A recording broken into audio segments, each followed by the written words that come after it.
Interest groups and lobbying. One of our final lessons for our Unit 3 legislative branch is going to be on interest groups and lobbying. And we know that the legislative branch makes our country's laws. And we talked about how interest groups or organizations and people can lobby and influence government laws and policy. Just a few groups to be aware of that would be considered interest groups would be the Boy Scouts, Girl Scouts, the NCAA, the collegiate organization that governs all college sports, PETA, which is a group that fights for the rights of animals. Two-thirds of all Americans belong to an interest group of some sort. Okay? So that's quite a few. And if there's 320 million Americans in the United States, two-thirds of that number is like 205 million people. So a lot of people can influence lawmakers. Let's take a look specifically at what interest groups do and what lobbying is. First, Americans can influence lawmaking process in several ways. Make sure you write that down. They can do it in 4 ways. Number 1, they can participate in elections. And the best way to fill out your notes here, boys and girls, is to just click in the center of the yellow bar and type it out. A second way interest groups can influence lawmakers is through helping with political campaigns. All right, so if Joe Biden or Donald Trump are running for election in 2024, people and groups can help those campaigns along, work for them for free, and that will help them win. You could simply join an interest group as an American. That alone. Typically, there's a membership fee, and that fee's money can be used to help further the lawmaking process for a group. Fourth, you can provide lawmakers with information. This can be simple stats.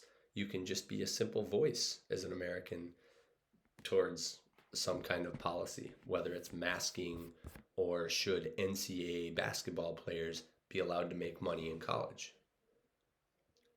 Number 2, let's define an interest group again. An interest group is an organized group that shares a common objective. They attempt to influence policymakers in their decisions. As a group, they work with common interests and they push those interests and make them known to the lawmakers at the local, state, and federal levels. An interest group typically uses lobbying to pressure lawmakers to vote and act in certain ways. Lobbying we've defined as using influence either through voice, text, social media, or even money to sway lawmaking. Where did lobbying get its name? It got its name from people literally waiting in the lobby 200-300 years ago of Congress or Parliament to wait and speak to lawmakers to try to influence their decision. Here's an example of lobbying. Individuals and corporations we know can make campaign contributions. This could be as little as $10 contribution by Aunt Betty, or it could be in the tens of thousands of dollars, or even $1 million towards a candidate's campaign to help them win an election. These funds can be used to help buy radio and TV time, stickers, shirts, hats, you name it. It can help a company win, or a person. When the candidate wins, the idea here is that the lawmaker will reward the contributors with favorable legislation that benefit the donors. Okay? I talked about Aunt Betty.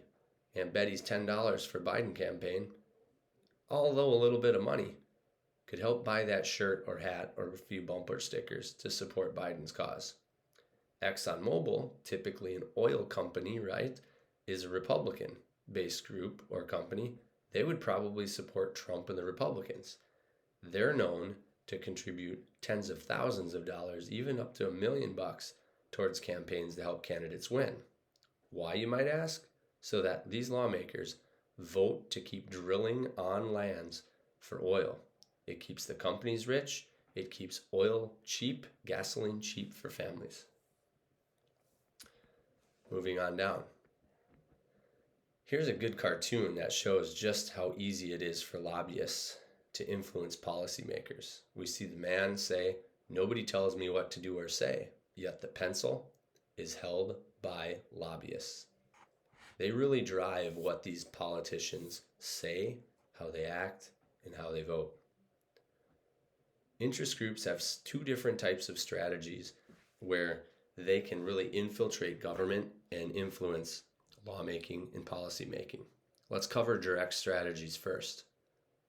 One way you can directly, or really at the front lines, influence a politician is through petitioning legislators. This is actually getting in front of their face, talking to them, advising them of your wants and needs. It's approaching these officials personally. Other ways we see direct strategies being used is through advising and testifying. This provides information and expertise to lawmakers. Typically, lawmakers look towards these interest groups or for these interest groups to be a witness in the committee hearing process in our 12 steps to build a law. They testify for the worth of a bill and really provide some very good information. There is a problem with this, though. These interest groups are very biased. So in the oil drilling sense, they would come up with all the reasons why oil drilling is beneficial to the United States, like keeping gas prices low, and forget all the reasons about how it destroys the environment and how it's bad. Another thing we can do as an interest group to directly influence lawmakers is provide ratings, TV ratings, poll ratings, you name it. They can be positive or they can be embarrassing. Let's look at an embarrassing one recent in our time.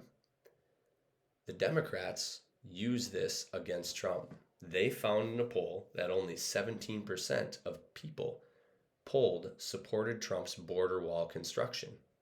That is such a low number that it is a very powerful point or statistic that shows that ratings can have an embarrassing effect on another group. Now, if we said the Republicans found that 83% of people supported Trump's border wall, that would be equally powerful and a positive one. So ratings matter. Fourth direct strategy is campaign assistance. IGs or interest groups offer help to pass out flyers. They can make phone calls to people around a state or city. They can set up TV and radio ads. They can even organize a rally. All that stuff can make an extreme difference in the success of a candidate when it comes to their election and when it comes to the policy making. There are indirect strategies, basically ways we can use third parties without enlisting the help of a direct group of people. They are very powerful in influencing our government. The first one is creating a favorable public opinion towards a group.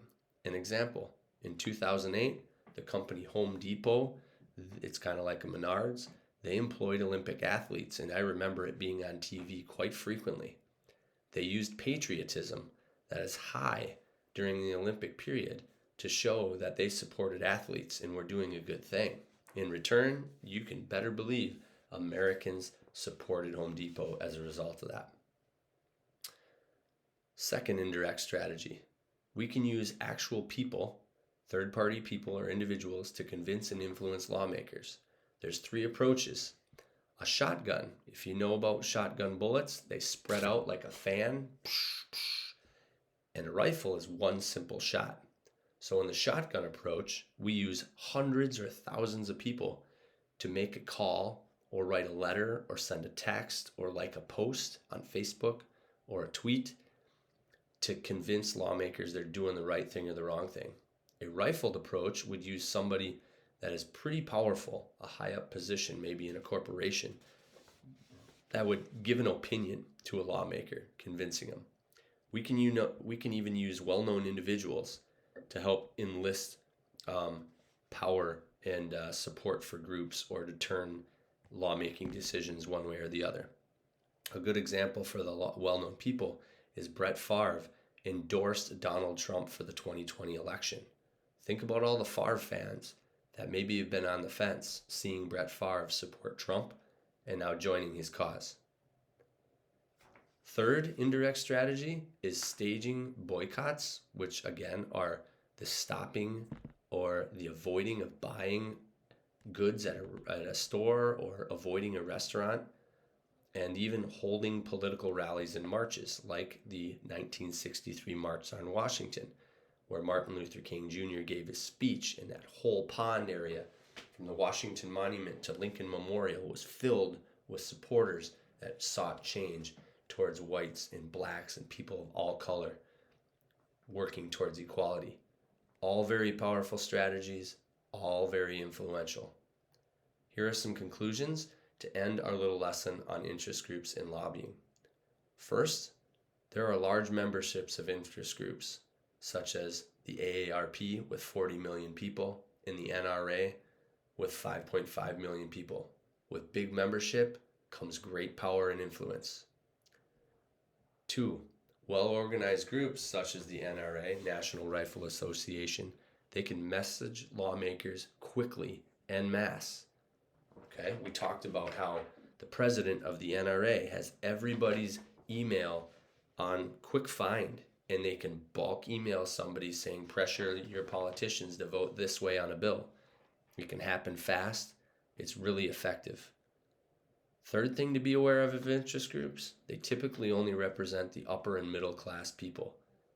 They unfairly represent the lower class. The membership fees, the time requirements that some interest groups require just leave out our lower class individuals. It's pretty unfortunate.